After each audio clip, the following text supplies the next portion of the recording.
All right, well, Bradley Wiggins looking resplendent in the green jersey. We talked a little bit before the TT. It looked like perhaps you exceeded your own expectations. Yeah, I mean, I was hoping for top 5 to finish third. Yeah, I'm pretty pleased. You know, I didn't quite expect to be as close to Contador and Evans and those guys. But I thought Fabian would be, on a stormer like that, and if he was going to win, he'd win in style. So, yeah, to finish third, pretty close now for GC. So we can get to that team time trial in a few days, hopefully, and have a good one. Then there's a chance to take yellow. Well, you bring up two subjects, GC and the team time trial. Let's start with GC. Obviously, you were climbing better than ever at the Giro. You talked about losing a little bit of weight.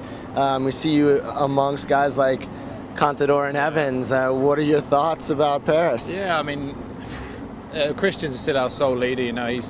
We'll sort of sticking to that plan. He was 4th last year, so there's no reason to think he can't do that again. But hopefully if I can climb with Christian and go shotgun with him in the mountains, then in turn that'll put me up there. And my goal coming here was kind of like a top 20 as an outside thing, maybe at a push top 15, but we'll just take it day by day. I've never been into that third week in contention for something like that, so it's difficult to say. As far as the team time trial, Garmin has to be happy. 4 guys in the top 20 shows that you've got some very strong guys against the clock. Astana, 4 guys in the top 10. Can we read anything out of the results yesterday and make a prediction of the team time trial? I think it's going to be very close. I think there's 4 teams that could win it. Obviously ourselves, Astana, Columbia, and Saxo Bank. I think they're on paper with the 4 strongest teams. So there's not going to be much in it. It's a really technical course, very fast. And not too long, 40k. It'll go very quickly. So it's going to be very close out there.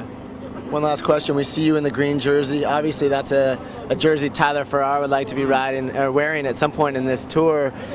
With your ride in the time trial and your talk about possibly a top 20 in GC, is that going to change your role in a lead out for Tyler? Well, they've got a couple of guys designated to Tyler for the sprints, Julian Dean, Muscunt. So. We know we're not the type of team that's going to take it on from the front. Obviously, there's a lot of strong teams here, Columbia, Boonen and his guys. So, we'll just try and mix in there and get Tyler into a position where he can come off those guys' wheels. But I doubt we'll be hitting the front as we've got too many other goals in this race. And Tyler's kind of rider who can mix in there and look after himself anyway. So happy to be riding away from Monaco. Yeah. I mean, it's been a spectacular start, but obviously the realisation now that the real racing starts, and it's going to be a tough start today, straight uphill. So it's not an easy stage. Thanks for the time. Good luck. Thank you.